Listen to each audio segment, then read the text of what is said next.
So let's start with the problems. Do you have any problem in the exercises? उसमें कोई मसला था? नहीं था. So let's start with the problems. जी स्टार्ट करें जी. Problem number 18. So let's go to problem 18.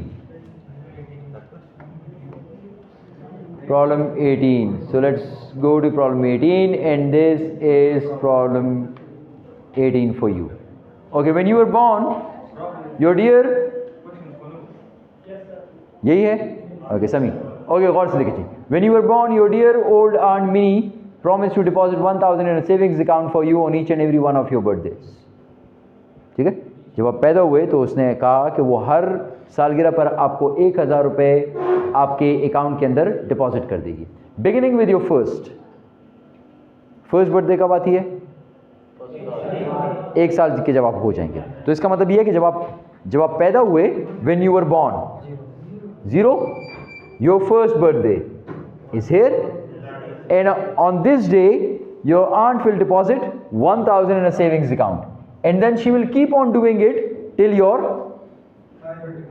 in a savings account for you in each and every one of your birthdays beginning with your first. The savings account bears a 5% compound annual rate of interest, so I equals 5%. You have just turned 25, so that means 25 तक वो आपको हर birthday पे 1,000 रुपये दे रही है. 1 2 3 4 till 25, हर birthday पे 1,000. अब अगर हर बर्थडे पे 1,000 मिल रहा है और फर्स्ट बर्थडे पे मिल रहा है, ठीक है, फर्स्ट बर्थडे से स्टार्ट हो रहा है, आप पैदा हुए तो वो टाइम 0 था, और हर बर्थडे पे मिल रहा है और 25 तक मिल रहा है और सब 1,000 है और हर 1 साल बाद मिल रहा है, तो ये क्या बन गया? एन्युटी बन गया. और कौन सी एन्युटी बन गया? ऑर्डिनरी. फिलहाल तक यही समझ आ रहा है. आगे पढ़ते हैं. However, it turns out that dear old forgetful Aunt Minnie made no deposits on your 5th. ओह, एक मसला हो गया. इसने 5वीं 7वीं और 11वीं बर्थडे पे इसे भूल गया, इसने पैसे नहीं दिए. ऑन योर 5th टाइमलाइन खराब कर दी. ओके जी. सो 1 2 3 4 5th. सो 1 2 3 4 1000 1000 1000 1000 नथिंग.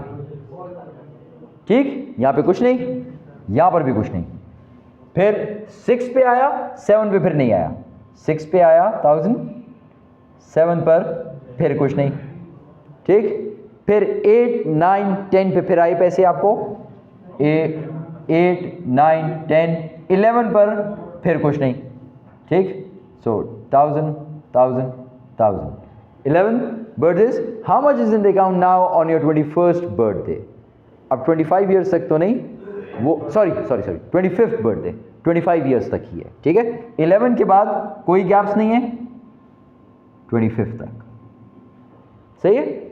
अब आपने वो, ये आपसे ये कह रहा है how much is in the account now on your 25th birthday. इस दिन आपके पास कितना है, तो ये कौन सी चीज हुई? ये फ्यूचर हो गई ना. Future value of ordinary annuity, ये रहे. ठीक, लेकिन ये एन्युटी कैसी है यार, इसमें तो 5वें पे नहीं आ रहा, फिर क्या करूंगा? इसको डिवाइड कर दूंगा. तो मैं क्या करूंगा कि एक एन्युटी ये बना दूंगा. ठीक, ये एन्युटी 5 तक जाएगी या 4 तक जाएगी? 4 तक जाएगी. ठीक है, ये एन्युटी 4 तक जाएगी, 5 तक नहीं जाएगी, क्योंकि ऑर्डिनरी एन्युटी है. तो फिर इसके लास्ट ईयर में पैसे होते हैं, फर्स्ट ईयर में पैसे नहीं होते, लास्ट ईयर में पैसे होते हैं. इसका n = 4 आ जाएगा. ये हो गया. अगली जो है सिर्फ एक है. अब इसको क्या करूं? ये सिंपल, इसको सिंपल यहां से उठाकर यहां तक ले आएंगे. ठीक है, यहां से उठा के यहां तक ले. इसके कितने साल बनेंगे? ये 6 ईयर था, इसके यहां तक कितना साल बनेगा? अगर इस 6 को मैं 0 कर दूं, 6 को मैं 0 कर दूं, 7 1 हो गया, 8 2 हो गया, 9 3 10 11 12 13 14 15 16, 10 पूरे हो गए. 17 18 19 20 21 22 23 24 25, 19 साल हो गए. यानी ये वाला जो है इसका n बनेगा 19. यहां पर कुछ नहीं, फिर यहां से दोबारा एन्युटी जो स्टार्ट हुई 11 तक गई, यानी ये 0 हो गया और ये इसका आखिरी साल हो गया। सो 1 2 3, ये कितना हो गया, n इक्वल्स 3 हो गया। अच्छा ये भी हो गया। फिर इसके बाद 11 पे कुछ नहीं, लेकिन जो 12 से स्टार्ट हुआ तो वो फिर 25 तक पूरा गया। तो इसका मतलब ये कि 12 तक जो 12 से 1000 रुपए आए, अगर आपने इसको ऑर्डिनरी बनाना है, 25th बर्थडे पे उसने आपको पैसे दिए?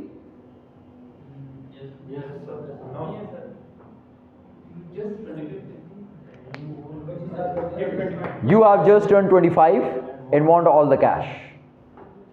Promise to borrow 1000 in savings account for your each and every brother beginning with your first. दिए हैं ना, कहीं पे ये नहीं लिखा कि इसने नहीं दिए, ठीक है, कहीं पे ये नहीं लिखा कि इसने दिए। तो वी वुड से कि 25th को इसने पैसे दिए हैं। तो अगर इसने 25th को आपको पैसे दिए हैं और मैं स्टार्ट करूं 11 से, एक मिनट, 11 से स्टार्ट करूं और 25th तक पैसे दिए हैं, तो ये कितना बन गया, 11 0 हो गया, और 25th पैसे यहां से आना शुरू हैं, तो मतलब यहां पे पैसे नहीं है। That means once again it is a ordinary annuity, ठीक। और ये कितने साल की हो गई, 11 12 13 14 15 16 17 18 19 20, आप हिसाब लगा लें, इट इज 14 15 12, क्या है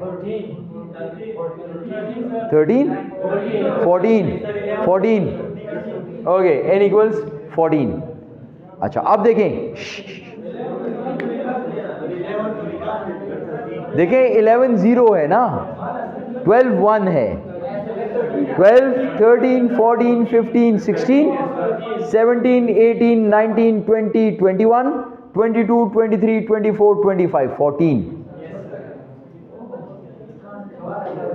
ओके, सही है।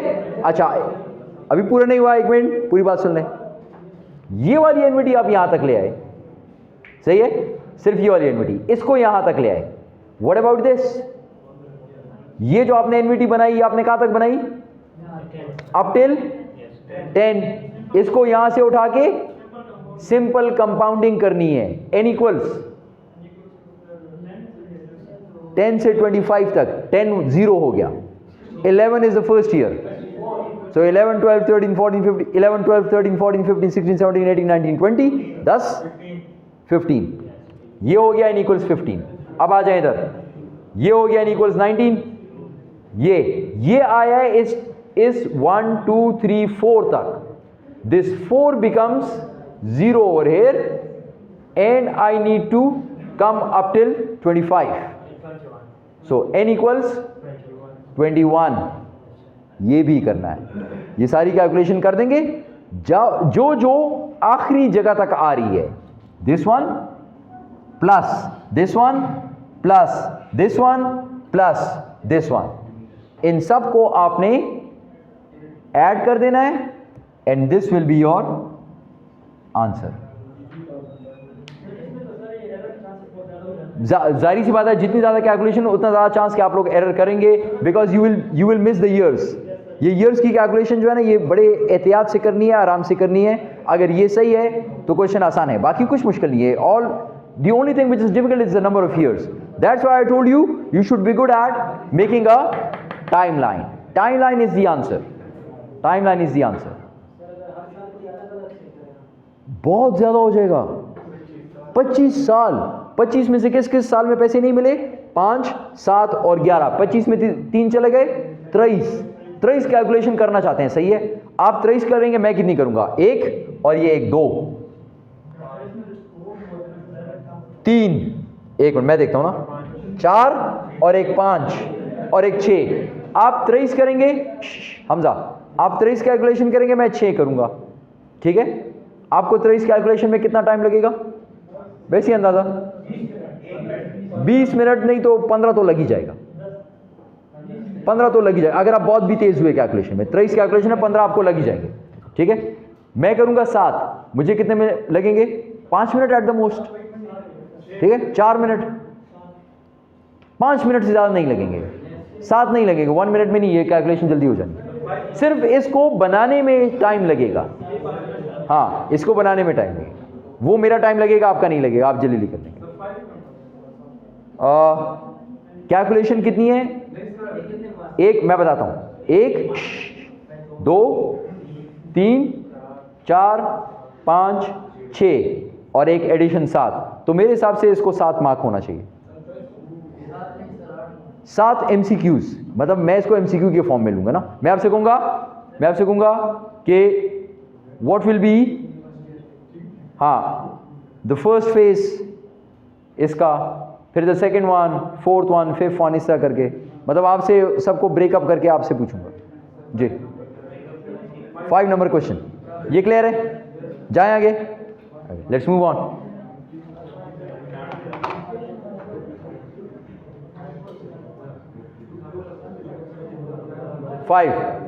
यार ये तो हम कर चुके हैं लास्ट टाइम, ये हम कर चुके हैं लास्ट टाइम, ये हम लास्ट टाइम कर चुके हैं क्लास में। Kindly refer to the previous videos, video पे भी है शायद, आप वहां से चेक कर सकते हैं इसको, ठीक है। 5 जी, 18 19, so let's move on to 19, let's move on to 19.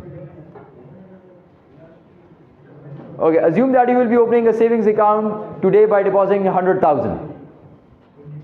ये तो इसने बना के भी दिया हुआ है यार, इसने बना के दिया हुआ है। Okay, so let's start from here now. Assume that you will be opening a savings account today by depositing 100,000. The savings account pays 5% compound annual interest, and this rate is assumed to remain in effect for all future periods. 4 years from today, you will withdraw R dollars. You will continue to make additional annual withdrawals of R dollars for a while longer, making your last withdrawal at the end of 9 years. ठीक है, 100,000 आपने यहाँ पे deposit किया, तो ये क्या चीज बन गई?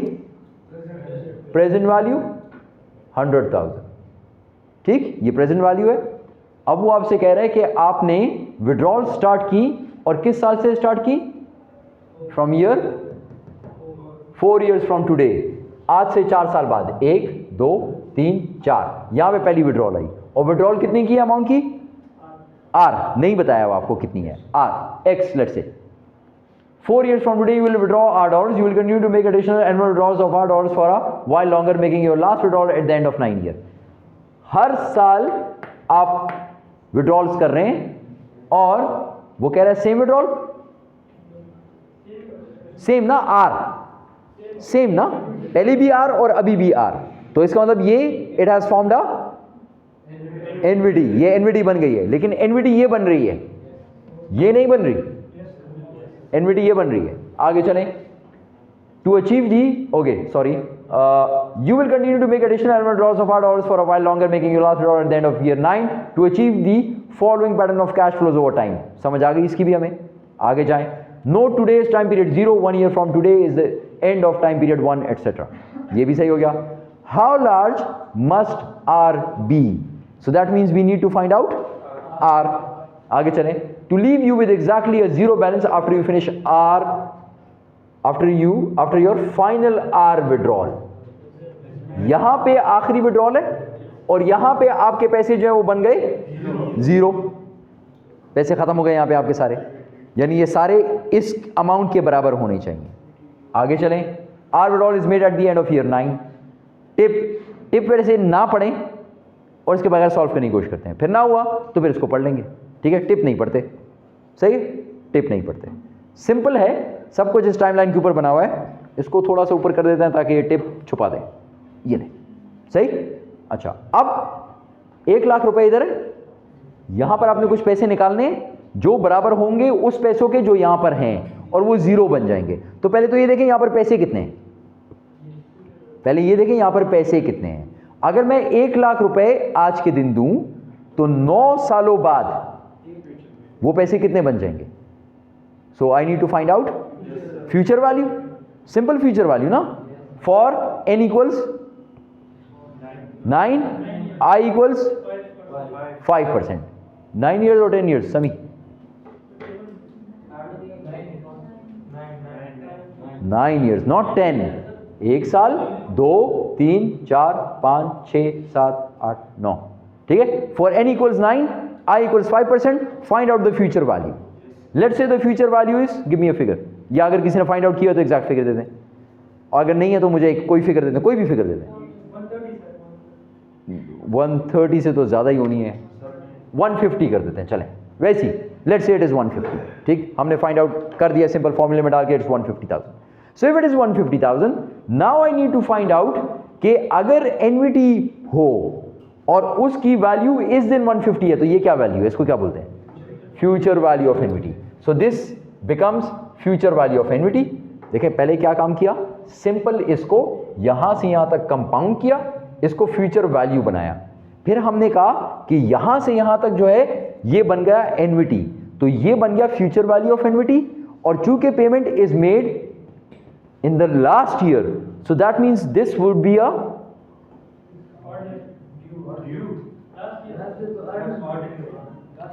ऑर्डिनरी एनविटी में होता है, और ऑर्डिनरी एनविटी के पहले साल में कोई भी नहीं होता. तो इसका मतलब एनविटी कहां से स्टार्ट हो रही है, 3 से. वाई 4 से? अगर 4 से स्टार्ट होगी तो फिर तो इसको एक साल आगे लेके जाना पड़ेगा, ठीक है. 3 से स्टार्ट हो रही है, 30, ये this is year 1, 2, 3, 4, 5, 6. So that means this एनविटी is for n equals 6, I equals 5%, R unknown, and future value of NVT equals 150,000. By the way ये अमाउंट आप लोगों ने एग्जैक्ट कैलकुलेशन करके वो लिखना है, ठीक है. So the formula future value of एनविटी equals R into FEIFAINN. R you do not know, let's put it like this, FEA equals 150,000 or whatever is the amount you've calculated. FEIFA, get the factor from there, whatever is the factor, let's say factor is 5.23, let's say कुछ भी आ गया, ठीक, इसको divide by ये कर देंगे, R आ जाएगा. इसमें क्या मुश्किल है. और ये कितने मार्क का होना चाहिए, मेरे हिसाब से 2 से ज्यादा का नहीं होना चाहिए ना. क्यों, एक मार्क इसके लिए, एक मार्क इसके लिए, एक मार्क इसके लिए, 2 मार्क. ये तो आसान था. पिछला ये was, this one was difficult, not difficult but lengthy. This one is pretty simple. Timeline भी बना के दी हुई है, टाइमलाइन बना के दी हुई है रबानी.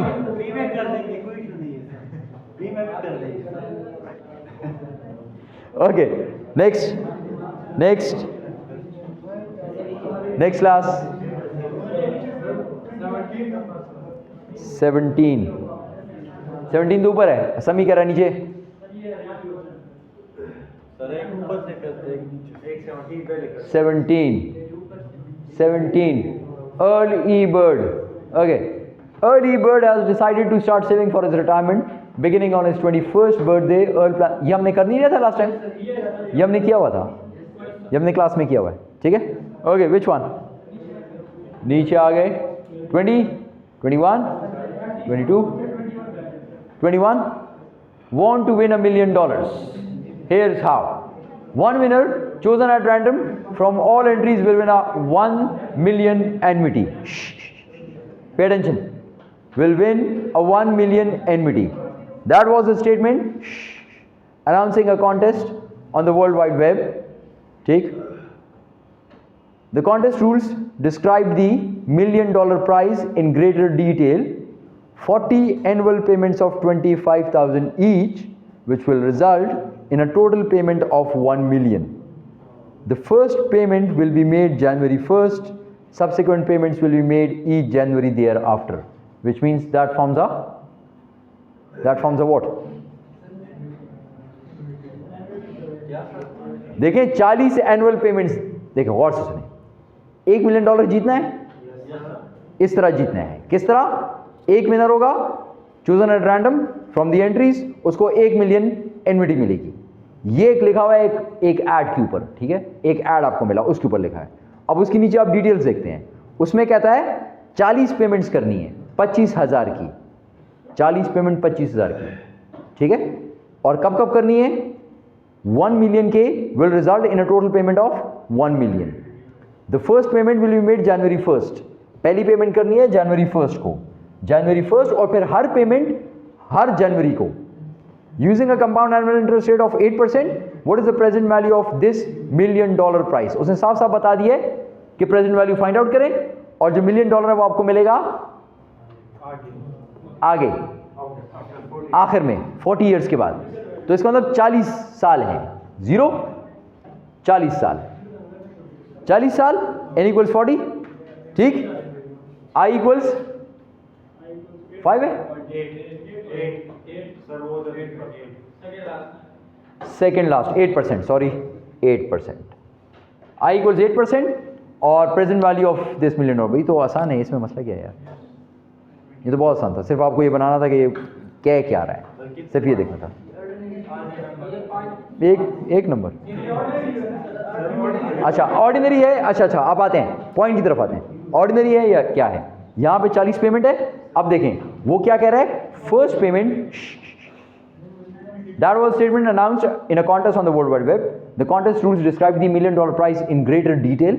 Detail क्या है, 40 annual payments of 25,000, so R equals 25,000 each, which will result in a total payment of $1 million, यहाँ पे $1 million, ये भी हो गया। The first payment will be made January 1st, first payment January 1st as, अब देखें यहाँ पे लिखा हुआ है, using a compound annual interest rate of 8%, what is the present value of this $1 million prize as of the first installment on January 1st? Once again, no clear cut answer. 40 annual payments on January 1st. January 1st normally is the first day of the year, so फिर that makes it annually due, फिर due है, ठीक है। 1 जनवरी 40,000 due, okay समी, और कुछ done, all done. तो इसका मतलब ये हुआ कि इतना मुश्किल नहीं है जितना नजर आता है, अगर टाइमलाइन समझ आए बस, this is the clue. Timeline समझ आ गई, आसान है। हो सकता है कैलकुलेशन ज्यादा हो सकता है एक ही हो सकता है 2 हो, इसमें 2 थी, हो सकता है 7 हो, 23 हो।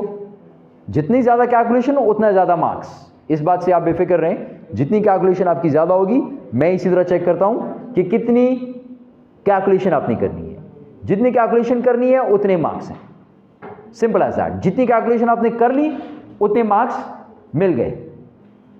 जितनी कैलकुलेशन आपने आधी की, लेट्स से ये आप लिख देते हैं, and you can not write the answer over here, आधा मार्क भी आपको दे दूंगा इसका, ठीक है। So I will go very fair, very objective. जितना काम करेंगे उतना मार्क आपको दूंगा। पूरी कोशिश करूंगा कि अगर आपने किसी जगह पे एक लाइन भी लिखी है ना और उसका 1 मार्क है और उसकी टोटल 4 लाइनें हैं, तो आपको 0.25 दे दूं उस पर, ताकि आपके there are more chances of your passing the exam, ठीक है। क्या है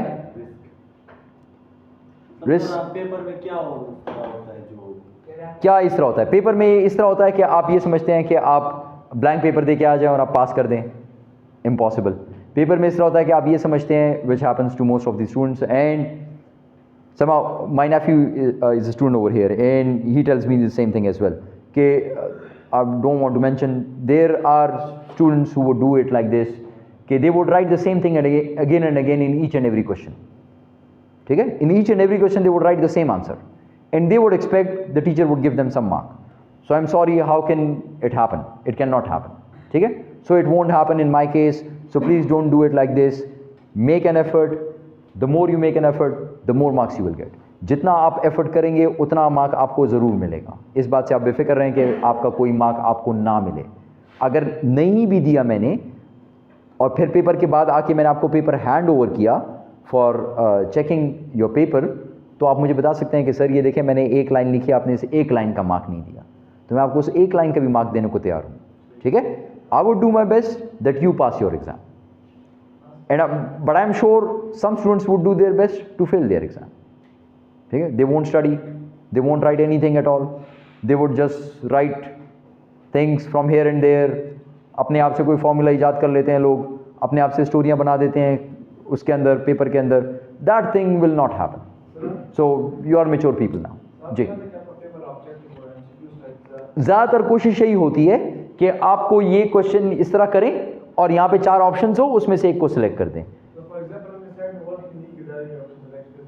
उसमें फिर देयर इज अ डाउट, मतलब अगर आपने एक दो क्वेश्चन में इस तरह किया और बाकी में सही है तो मैं कहूँगा कि ठीक है यार सही है, एक दो क्वेश्चन में इसने टाइम बचाने के लिए बस डायरेक्ट कर दिया है, ठीक, और वो कैलकुलेशन ऐसी है जो कि आप कर सकते हैं। लेकिन अगर आप मुझे ये कहें कि सर मैंने ये वाला क्वेश्चन बगैर कैलकुलेशन के कर दिया, क्या मैं ये मान सकता हूँ? नहीं मान सकता। आप मुझे कहेंगे ये वाला क्वेश्चन, ये दो कैलकुलेशन इसके अंदर, ये मैंने बगैर कैलकुलेशन के दोनों आंसर निकाल दिए, बगैर लिखे हुए, not writing a single line, not even making a time line, so I would not believe it. हाँ, अगर एक इंतहाई सिंपल क्वेश्चन है, for example you go back to the previous question, वो बिल्कुल शुरू के जो क्वेश्चन है, राइट दी, ये suppose you were to receive 1000 at the end of 10 years if your opportunity rate is 10%, what is the present value of this amount. भाई में सीधे एक कैलकुलेशन है ना, अगर आप ये नहीं भी लिखते तो मैं कहता हूँ यार ये तो बस सिंपल है, बस ठीक है इसने कर दिया। सपोर्टेड आपने बाकी पेपर अच्छे तरीके से सही तरीके से किया हुआ है तो मैं कहूँगा सही है, जाने दो। लेकिन अगर आपने सारा पेपर ब्लैंक है और आपने सिर्फ एमसीक्यूज को CD AD AB ये किया हो और बाकी आपने पेपर में कोई भी लिखने की जहमत नहीं की, इसका मतलब आपके सामने है, मुझे कहने की जरूरत नहीं। पेपर में तो मतलब स्पेस मैनेज करना इतना कुछ क्वेश्चंस के हिसाब तो बहुत अच्छा, मेरे क्वेश्चन में, मेरे पेपर में सबसे बड़ी बात क्या होगी, सबसे मुश्किल बात क्या होगी, वो स्पेस मैनेज करना होगी, ठीक है। मुझे अलाउड है सिर्फ 3 कागज इस्तेमाल करने की पर स्टूडेंट, 3 कागज मैं इस्तेमाल करूंगा, यानी 6 साइड्स, ठीक। मार्जिन्स, मिनिमम मार्जिन्स होते हैं मेरे पेपर में, मिनिमम, ठीक है, वो जो मिनिमम वाला होता है ना 0.5, वो सबसे आखिर में ले जाता हूं उसको, ऊपर का मार्जिन भी मिनिमम, नीचे का मार्जिन भी मिनिमम, यानी सब राइटिंग होती है। और फिर एक और जुल्म ये करता हूं कि उसको दरमियान में 2 कर देता हूं, विच मीन्स 2 कॉलम्स, ठीक है, इधर भी सवाल, इधर भी सवाल, इधर भी सवाल, सब सवाल ही सवाल। ये कहाँ करेंगे? करें, जहां करते हैं करें, जगह ढूंढे, पेपर में जगह ढूंढे, जहां जगह मिलती है, ऊपर नीचे साइड पे, इधर उधर करते रहे। आखिर में अगर आपके पास जगह, अगर आपके पास seriously, if you seriously have a problem, if you seriously face a problem, I will provide you a rough worksheet. फिर बता रहा हूं, रफ वर्कशीट दे रहा हूं, लेकिन इसलिए नहीं दे रहा कि रफ वर्कशीट में हर एक बंदे का चेक करूंगा सारा थॉरली। मैं चेक करूंगा मेन पेपर, अगर कहीं पर कोई प्रॉब्लम हुआ then I will go to your rough worksheet, otherwise I will not check your rough worksheet, ठीक है। I am making this clear. ऐसा ना हो कल को आप कहें सर आपने मेरे ये क्वेश्चन चेक किया, इसको मैंने रफ वर्कशीट पे किया हुआ था, तो मैं कहूँगा नहीं, मैं चेक करूँगा मेन शीट, अगर इसमें कोई चीज़ आपने एम्बिग्विटी हुई then I will move to your rough worksheet, सही है। So make sure you do it on the main sheet. If the calculation is wrong, for example this one, yes you can move to the rough worksheet, फिर सही है, फिर allowed। आप number देंगे ना मुझे, आप मुझे वहाँ पे नंबरिंग लिखेंगे ना, और प्लस मुझे नंबरिंग पता चलती है, मेरा हर क्वेश्चन का नाम जो है वो अलग होता है, मतलब you were to receive इस तरह कहीं भी नहीं होता, बहुत कम होता है, ज़्यादातर नाम लिख होता है। Suppose Sikandar receives 1000 from his father on his birthday, कुछ ना कुछ होगा, तो मुझे वो नाम याद होते हैं, ये सिकंदर वाला क्वेश्चन है, ये वाला क्वेश्चन है, और मैं नाम भी सिकंदर इस्तेमाल नहीं करता। मैं नाम कैसे इस्तेमाल करता हूँ? खरश ब्रश, चरा, टम्बकटू, इस तरह उल्टे सीधे नाम, ताकि आपको याद रहे और मुझे भी याद रहे, डिफरेंट, ठीक। हाँ, बाबूजी, ठीक है, मैं सारे यही नाम इस्तेमाल करता हूँ, सारे। कौन सा? बगे खान, ठीक है, इस बार ये भी होगा, इस बार इंशाल्लाह ये होगा, अगर मुझे याद रहा। प्रिंस बगे, फिर इसके अंदर स्टोरी बना लेंगे ना कि वो किंग ने उसको पैसे दिए और प्रिंस ने वो डिपॉजिट किए, फिर एक स्टोरी बना के एक क्वेश्चन बना। Okay class, everything else is clear? Okay, so let's take a 1 minute break and then we will start with the next chapter. इसको पॉज कर दें, आपने तो काम तो मैंने किया। So now we are talking about valuation, which is one of the main things in business finance, and that is valuation. अब valuation होती क्या है? This is first we need to learn कि what is valuation. So we will talk about different valuation concept. Different valuation concepts देखेंगे क्या क्या valuation concept है, किसको valuation बोलते हैं, ठीक। Then we will talk about bond valuation. हम लोगों ने बॉन्ड का वर्ड पढ़ा कि बॉन्ड क्या होता है, बॉन्ड्स के बारे में पढ़ेंगे, कितने किस्म के बॉन्ड्स हैं, उनकी वैल्यू किस तरह से फाइंड आउट करते हैं। Then we talk about preferred stock valuation, ठीक है। फिर हमने कहा था ना कि देखें इक्विटी सिक्योरिटी और डेट सिक्योरिटी, तो बॉन्ड्स को भी पढ़ लेंगे और फिर बॉन्ड्स के साथ इक्विटी सिक्योरिटी में पढ़ेंगे हम लोग प्रेफर्ड स्टॉक और उसके साथ साथ कॉमन स्टॉक, उसकी वैल्यूएशन पढ़ेंगे। अब जब वैल्यूएशन पढ़ेंगे तो आपको देखना पड़ेगा उसकी फीचर्स क्या है, उसकी फीचर्स को उसके अंदर ऐड करेंगे और फिर देखेंगे कि वैल्यू किस तरह फाइंड आउट करते हैं। And finally we will talk about rates of return. This is what we plan to do in the next 2 to 3 weeks, ठीक है। इंशाल्लाह 2 वीक्स में हो जाएगा। बाकी हम लोग हाँ इट्स अ होल चैप्टर, और फिर उसके बाद रिस्क एंड रिवॉर्ड इंशाल्लाह we will do risk and rewarding risk and return we will do इंशाल्लाह आफ्टर मिड और वो मिड के बाद वाले कोर्स में ऐड हो जाएगा, ठीक है। So let's talk about valuation concept. So first let's talk about value. Value हम लोग कहते हैं ना किसी की चीज़ की क्या वैल्यू है। So when we talk about value, so it's not this word value only, you need to understand कि इसके डिफरेंट कॉन्टेक्स्ट हैं और हर कॉन्टेक्स्ट में it has a different meaning. तो देखते हैं कि उसका वर्ड क्या है, ये वैल्यू पूरा क्या चीज़ है और उसका मतलब क्या है। फॉर एग्जाम्पल व्हेन वी से the value of something and it's a liquidation value, तो लिक्विडेशन क्या चीज़ होती है? हाँ, किसी चीज़ को कन्वर्ट करना into cash, that is liquidation, when you convert it into cash. So liquidation value would B represents the amount of money या पैसे that could be realized if an asset or group of asset is sold separately from its operating organization.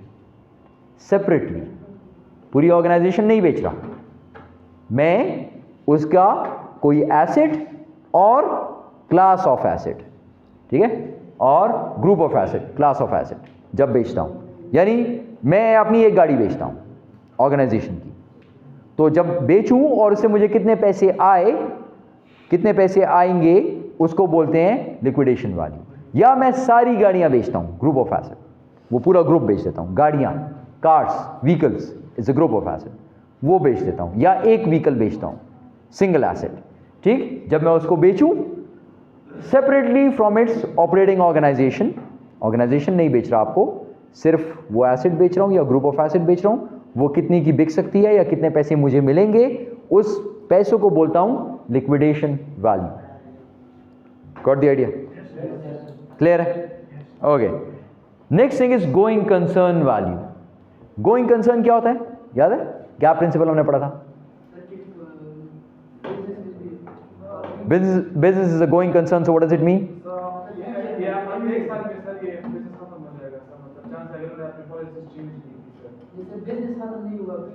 तो ये तो दो contradictory बातें होगी। रबानी कहता है बिजनेस खत्म नहीं होगा, वो कहता है बिजनेस खत्म हो जाएगा।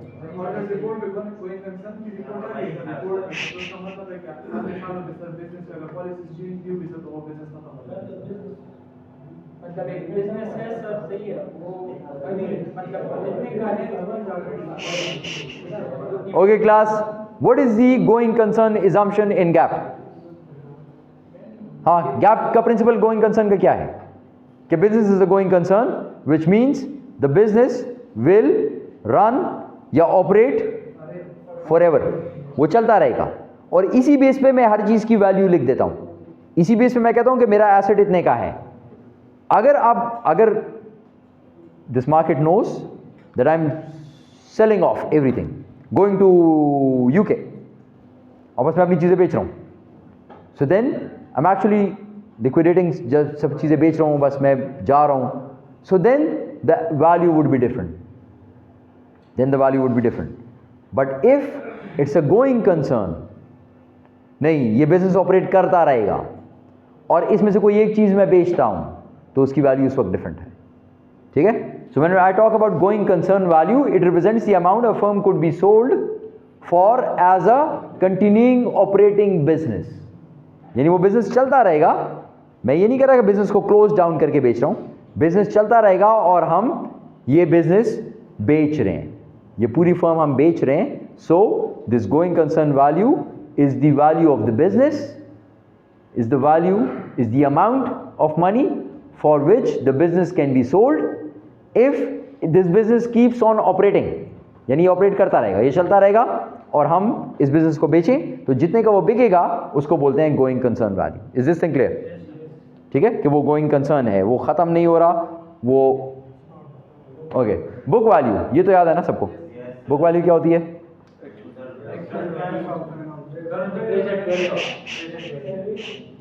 बुक वैल्यू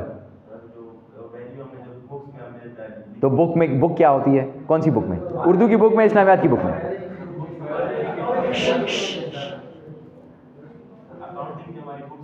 हाँ, तो अकाउंटिंग की बुक में कौन सी वैल्यू आप लिखते हैं? मार्केट वैल्यू लिखते हैं। Kindly class keep quiet, let him speak. जी, जिस पे एसेट हमने बाई किया, फिर हाँ, तो सिंपल वर्ड्स में बोले ना यार, इतनी बड़ी डेफिनेशन दे रहे हैं। This is cost minus accumulated depreciation. So an asset, for an asset book value, अगर आपसे कोई कहना कि asset की book value क्या है, so the accounting value of an asset which is the asset's cost minus its accumulated depreciation.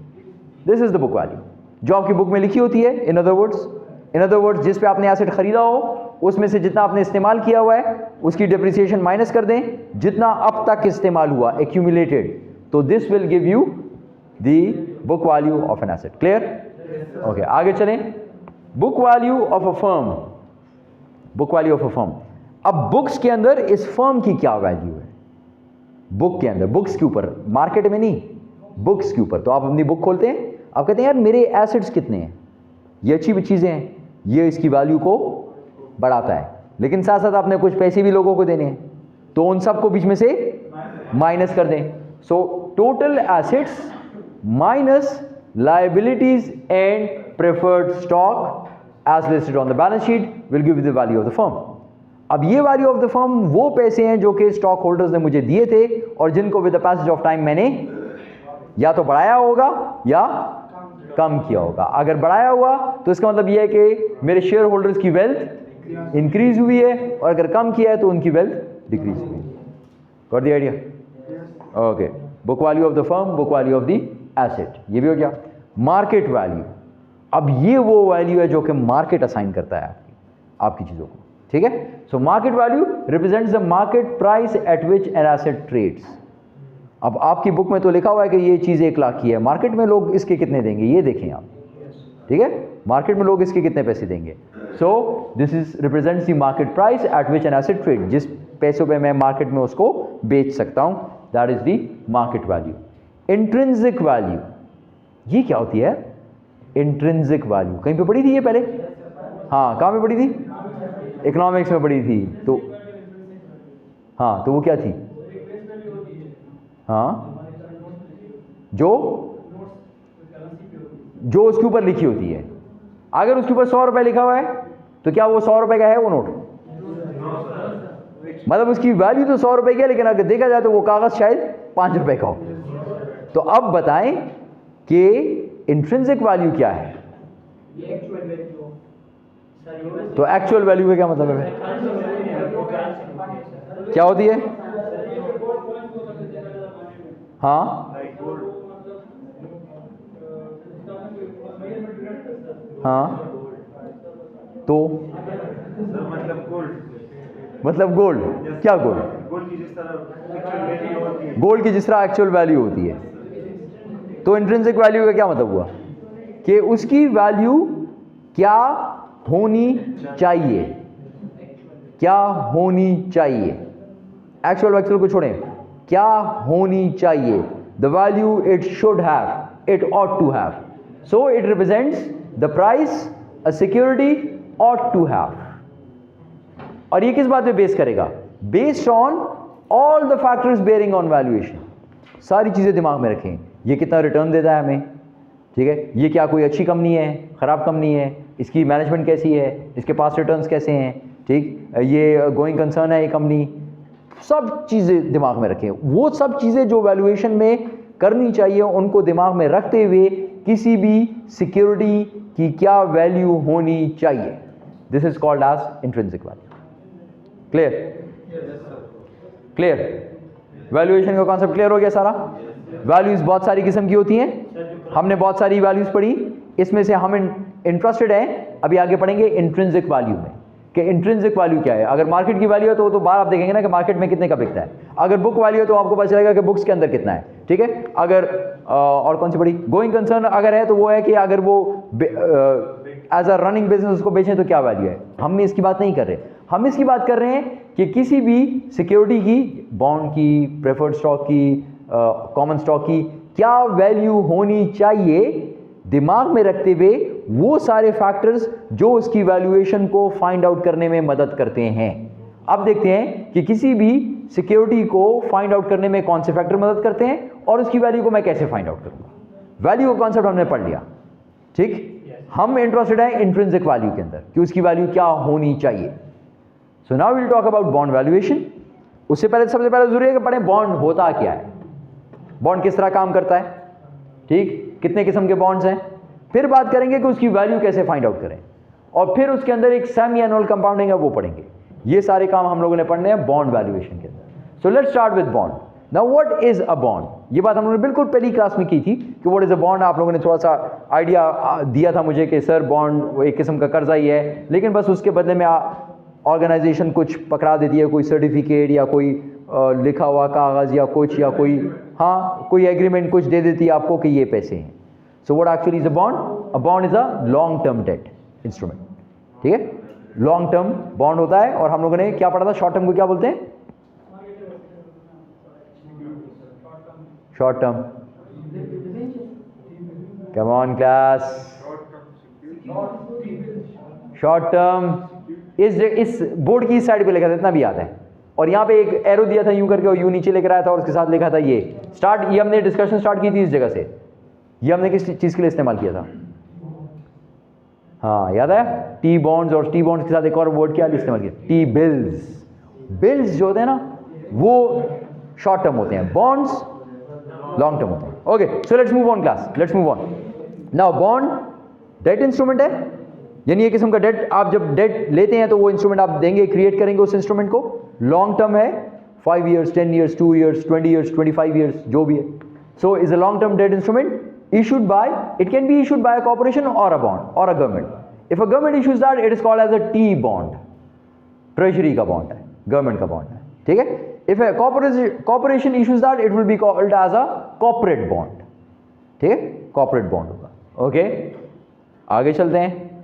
अब ये बॉन्ड जब वो आपको इशू करता है तो वो जो आपको वो पेपर देता है उसमें उसने लिखा होता है कि इसकी एक वैल्यू है जो आपको जब ये टाइम खत्म होगा तो वो आपको वो पैसे देगा। That is called as maturity value, यानी ये बॉन्ड मैच्योर होता है, इसकी एक लाइफ होती है मैच्योरिटी। जिस वक्त ये बॉन्ड पूरा होगा तो आपको फिर मैच्योरिटी पे वो पैसे वापस मिलेंगे। द मैच्योरिटी वैल्यू और फेस वैल्यू, वो कह रहे ये फेस वैल्यू है, इसके ऊपर जो लिखा होता है ना यहां पर, ये फेस वैल्यू है जो इसके ऊपर लिखा होता है। जिस तरह 100 रुपए के नोट के ऊपर 100 रुपए लिखा होता है वो फेस वैल्यू है, ठीक है। तो वो इसकी फेस वैल्यू है, इंट्रिंसिक वैल्यू नहीं है, वो फेस वैल्यू है। 100 रुपए लिखा हुआ है बॉन्ड के ऊपर, ये इसकी फेस वैल्यू है, ये मैच्योरिटी वैल्यू है। ये आपको जब टाइम खत्म हो जाएगा इसका, यहां पर इसका टाइम लिखा होगा n equals 5 years, 10 years, whatever, और यहां पे फिर कुछ i भी लिखा होगा, वो आगे पढ़ते हैं। तो वो जो टाइम खत्म होगा तो आपको जो पैसे वापस मिलेंगे वो फेस वैल्यू होगी या मैच्योरिटी वैल्यू इसको बोलते हैं। मैच्योरिटी वैल्यू और face value of bond is a stated value, जो स्टेट है। In the case of a US bond it is always 1000, always. इसका मतलब आपके क्वेश्चन में अगर कहीं पे मैंने नहीं लिखा कि उसकी फेस वैल्यू कितनी है तो उसकी फेस वैल्यू 1000। Understood, clear. इसके बाद किसी ने पूछना नहीं है कि ये कितने का होता है बॉन्ड। बॉन्ड 1000 रुपए का फेस वैल्यू है, बस, फुल स्टॉप। क्लियर हो गया? जाए आगे। Okay, let's move on. अब मैंने कहा इसके आगे कुछ और भी लिखा होता है, ये आए। अब जाहिर सी बात है अगर आपने उसको पैसे दिए और वो आपसे कह रहा है कि मैं आपको 5 साल बाद 1000 रुपए वापस करूंगा, तो आप कहेंगे यार 5 साल तक मेरे पैसे रखोगे अपने पास, मुझे उसके बदले में क्या दोगे? तो वो आपको इसके बदले में आपको देगा interest. which is called as, in the case of bond, it is called as coupon. ठीक है?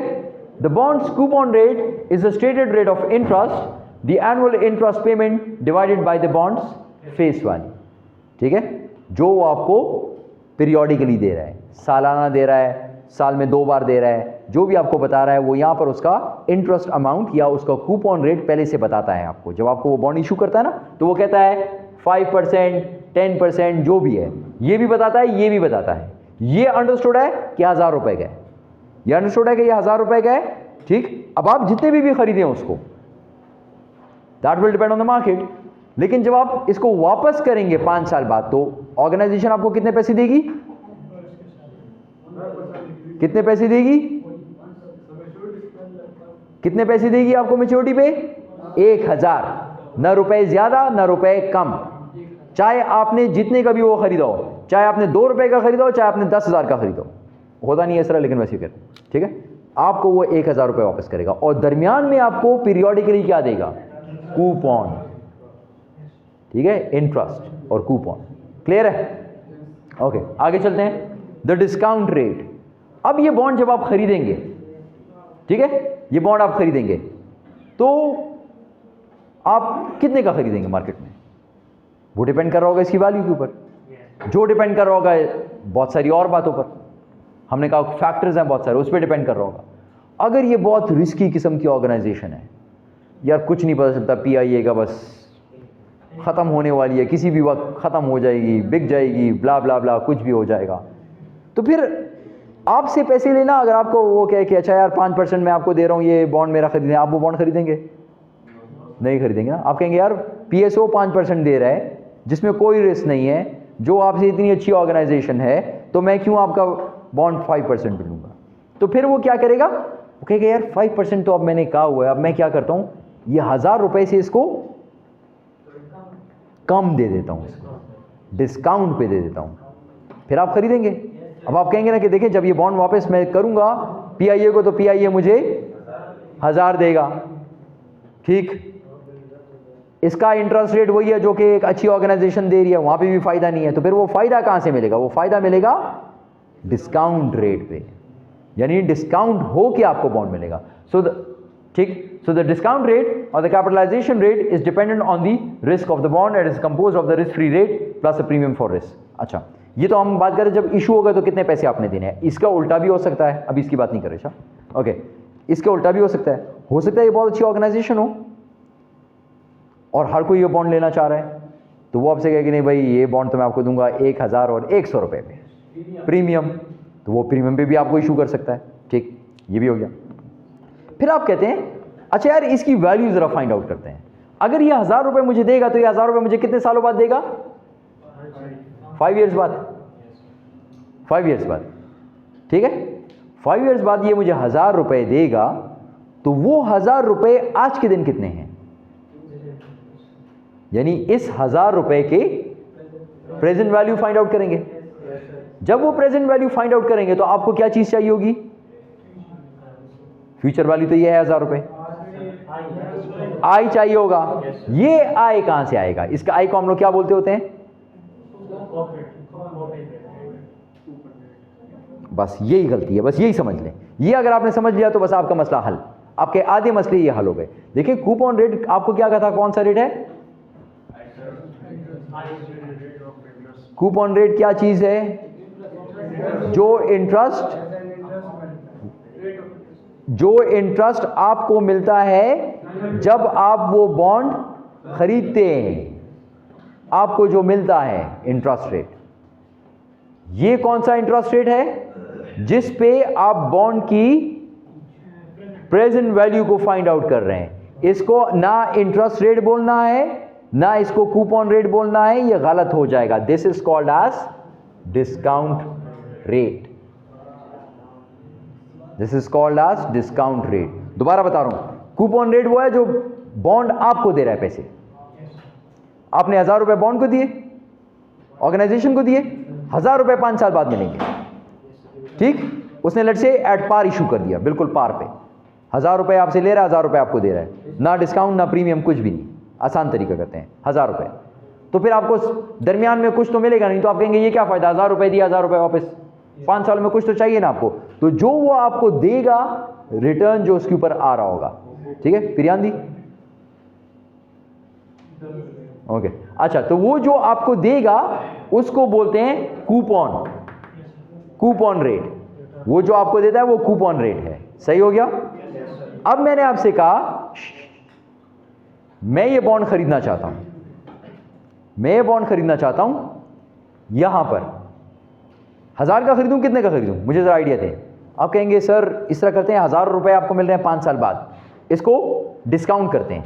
मैं कहूँगा चलो डिस्काउंट करें, आप कहते हैं मुझे फॉर्मूला आता है, मैं कहता हूँ चलो फॉर्मूला लगाओ। आप फॉर्मूला लगाते हैं, आप कहते हैं n = 5, 5 साल है, i क्या लगाऊं, आप कहें i यही 5 लगा दो। अगर आपने i यही 5 लगा दिया तो ये तो फिर 1000 पहुंच जाएगा, फिर तो इसका कोई फायदा नहीं आएगा, ठीक है। ये i आपका डिस्काउंट रेट है, ये कूपन रेट नहीं है। यानी coupon rate is something else and this is something else. These are two different things which would be different in case they are same। आगे जाके देखेंगे अगर ये सेम हो जाए तो फिर ये सेम आ जाएगा, 1000 का 1000 आ जाएगा, ठीक है। आगे जाके पढ़ेंगे ये किस तरह आता है कैलकुलेशन करके। तो अभी याद रखें कि कूपन रेट वो है जो वो ऑर्गेनाइजेशन आपको पे करती है उस चीज के लिए, उस 1000 रुपए के लिए जो उसने आपने उसको दिए हैं 5 सालों के लिए। ये डिस्काउंट रेट वो है जिस पे आप उसको डिस्काउंट करेंगे, और ये फिर किस चीज पे डिपेंड करेगा, ये कितना होगा। अब गौर से पढ़ें, it is dependent on the risk of the bond. अगर जितना बॉन्ड रिस्की है उतना ये रेट ज्यादा होगा, ठीक है, और alternatively come. And is composed of the risk free rate. सिर्फ इस बात पे डिपेंड नहीं करेगा, वो इस पे भी डिपेंड करेगा।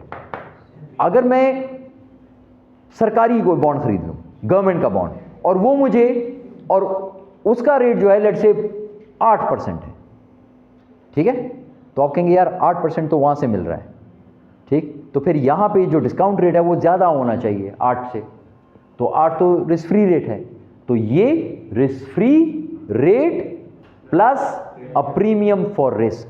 और फिर जितना रिस्क आप ले रहे हैं उसके मुताबिक प्रीमियम बीच में जमा करते रहें, 8 से ऊपर जाते जाएं जितना भी रिस्क है।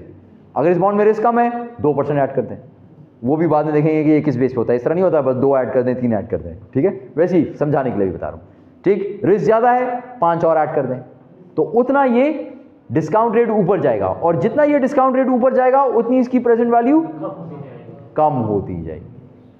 समझ आ गई। तो फिर ये 1000 रुपये आप नहीं खरीदेंगे, आप कहेंगे 1000 रुपये पे क्यों खरीदूं, इतना रिस्क फ्री रेट 8% है, वो भी कम करो। आपका बॉन्ड इतना रिस्की है, वो भी बीच में से कम करो। ये 500 पे खरीदूंगा, अगर सही है 500 का मिलता है खरीद लो, नहीं तो ना खरीदो, कहीं और चले जाओ, रिस्क फ्री खरीद लो। मार्केट में इतने बॉन्ड्स पड़े हैं, कोई भी कहीं पे इन्वेस्ट कर दें। For investors there are lots of avenues, options, you can go there. Got the idea? Discount rate clear? Okay. अब बॉन्ड का कूपन रेट, अच्छा ये तो सॉरी हम डिस्कस कर चुके हैं। परपेचुअल बॉन्ड, परपेचुअल क्या चीज थी हमने पढ़ी थी, विच इज इन्फिनिटी। परपेचुअली ये पढ़ी थी ना, इन्फिनिटी, खत्म नहीं होगा। तो अगर कोई बॉन्ड परपेचुअल है तो इसका क्या मतलब हुआ,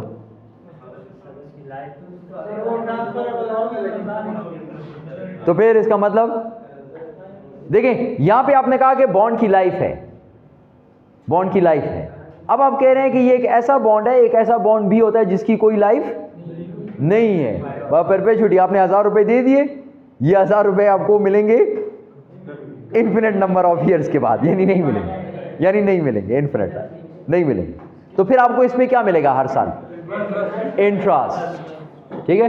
अ perpetual bond is a bond that never matures, mature ही नहीं होता। जब मैच्योर नहीं होगा तो पैसे वापस नहीं मिलेंगे, ठीक है। आप बेच सकते हैं, मार्केट में बेच दें, किसी और को बेच दें, किसी और को बेच दें, लेकिन ऑर्गेनाइजेशन आपको वो पैसे वापस नहीं देगा। It has an infinite life. इसका फॉर्मूला क्या है इसको बाद में देखेंगे, लेकिन इसने इतना जल्दी इसका फॉर्मूला क्यों दे दिया हमें यार, इसको क्या जरूरत थी इतनी जल्दी इसका फॉर्मूला देने की। ओके अच्छा, okay now let's discuss this formula quickly. इसको जल्दी से डिस्कस करो।